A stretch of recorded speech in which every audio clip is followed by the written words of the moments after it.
Hi అండి. Welcome back to our channel. ఈరోజు వీడియోలో సమ్మర్ స్పెషల్ రెసిపీతో అయితే వచ్చేసాను.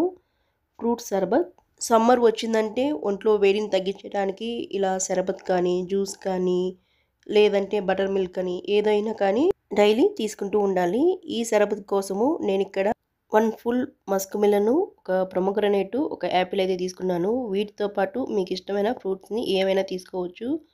నేనైతే ఈ 3 తీసుకున్నాను. ఈ 3 ఇలా కట్ చేసుకొని మిక్సీ జార్‌లో వేసుకొని వాటర్ ఏమీ యాడ్ చేయకుండా మస్క్ మిలన్‌లో ఉన్న వాటర్‌తోని మెత్తగా బ్లెండ్ చేసుకోండి. అలాగే పలుకులు పలుకులు కాకుండా నేను ఇక్కడ చూపిస్తున్న విధంగా మెత్తగా బ్లెండ్ చేసుకోండి.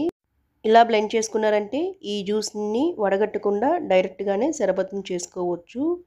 ఈ జ్యూస్‌ని పక్కన పెట్టుకొని ఇప్పుడు ఒక కప్పులో 1 టేబుల్ స్పూను సబ్జా గింజలు వేసుకొని ఈ సబ్జా గింజలు మునిగేంత వరకు వాటర్ పోసుకొని నానబెట్టుకోండి. ఒక 5-10 నిమిషాల్లో కల్లా ఈ సబ్జా గింజలు బాగా ఉబ్బుతాయి. ఈ గింజలను కూడా పక్కన పెట్టుకొని స్టవ్ మీద కడాయి పెట్టుకొని కడాయిలో ఒక 1/2 లీటరు మిల్క్‌ని తీసుకోండి.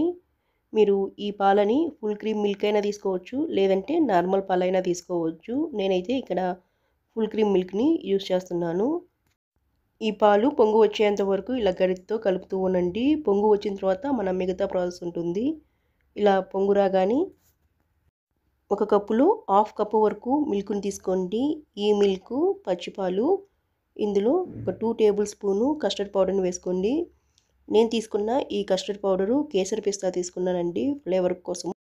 ఇక్కడ ఈ కేసరి పిస్తా ప్లేస్‌లో మీకు ఇష్టమైన ఫ్లేవరు ఏదైనా తీసుకోవచ్చు. లేదంటే ప్లెయిన్ కస్టర్డ్ పౌడర్‌నైనా తీసుకోవచ్చు. ఇలా ఎక్కడ ఉండలు లేకుండా పాలల్లో మిక్స్ చేసుకున్న తర్వాత కాచిన పాలల్లో వేసుకొని మొత్తము ఒకసారి కలుపుకొని అంతా కలిసేలాగా కలుపుకున్న తర్వాత ఒక 2 టేబుల్ స్పూను కండెన్స్డ్ మిల్క్‌ని వేసుకోండి. ఈ కండెన్స్డ్ మిల్క్ వేయడం వల్ల టేస్ట్ అనేది సూపర్‌గా ఉంటుంది. అలాగే ఈ షర్బత్‌లో షుగర్‌ని వాడడం లేదండి. షుగర్ ప్లేస్‌లో బెల్లాన్ని యూజ్ చేస్తున్నాము.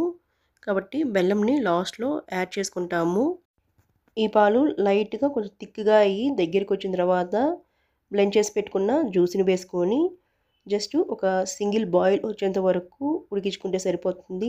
ఎక్కువగా జ్యూస్ వేసిన తర్వాత ఉడికించని అవసరం లేదు. జస్ట్ ఒక సింగిల్ బాయిల్ వస్తే సరిపోతుంది.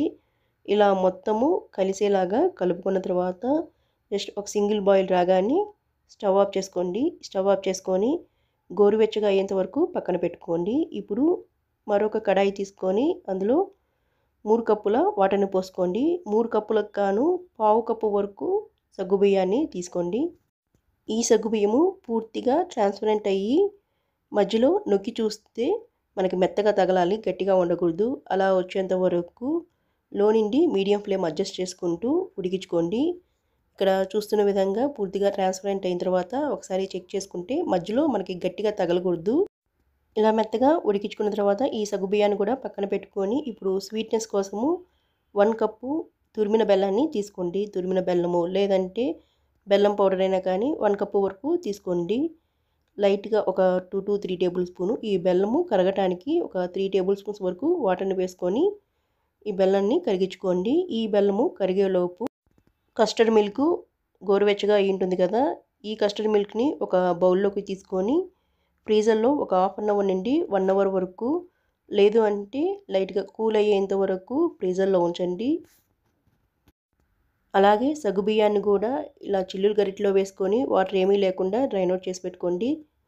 ఇవన్నీ రెడీ చేసుకున్నామంటే అన్నీ మిక్స్ చేసుకొని షర్బత్ చేసుకోవడమే. అలాగే మనం ఇక్కడ ఫ్రూట్స్‌లో పొమోగ్రనేట్ వాడుతున్నాం కదా! ఈ పొమోగ్రనేట్ వాడడం వల్ల లైట్‌గా మనకి చేదని అనిపిస్తుంటుంది షర్బత్తు.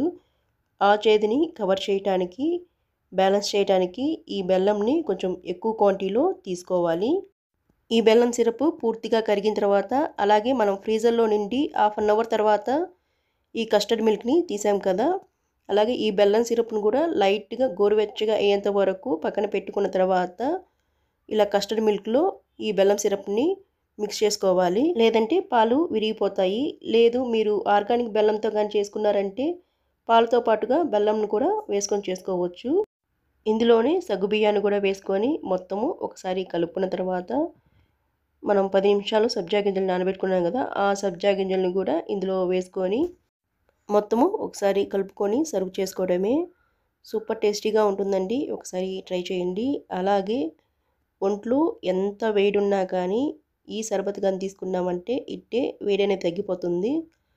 వేసవి కాలంలో తప్పకుండా ట్రై చేయవలసిన షర్బత్తు. పైన టాపింగ్స్ కోసము మీకు ఇష్టమైన నట్స్ని ఏమైనా వేసుకోవచ్చు. నేనైతే ఇక్కడ ఓన్లీ బాదం తీసుకున్నాను. ఈ ఒక్క షర్బత్తుని తీసుకోవడం వల్ల ఒంట్లో వేడిని మాత్రమే తగ్గించడం కాకుండా వేసవి కాలంలో వచ్చే జ్వరాలు అలాగే రక్తహీనతని తగ్గిస్తుంది. ట్రై చేయండి ఈ వేసవి కాలంలో. ఈ ఫ్రూట్ షర్బత్ మీకు గా నచ్చితే ఒక లైక్ చేయండి. మీ ఫ్రెండ్స్ రిలేటివ్స్కి షేర్ చేయండి. మరిన్ని టేస్టీ అండ్ ఈజీ రెసిపీస్ కోసం మీ ఆరు రుచుల్ని సబ్స్క్రైబ్ చేసుకోండి. పక్కనే ఉన్న బెల్ ఐకాన్ సింబల్ క్లిక్ చేయడం వల్ల నేను చేసే ప్రతి ఒక్క వీడియో మీకు నోటిఫికేషన్ కింద వస్తుంది. Thank you.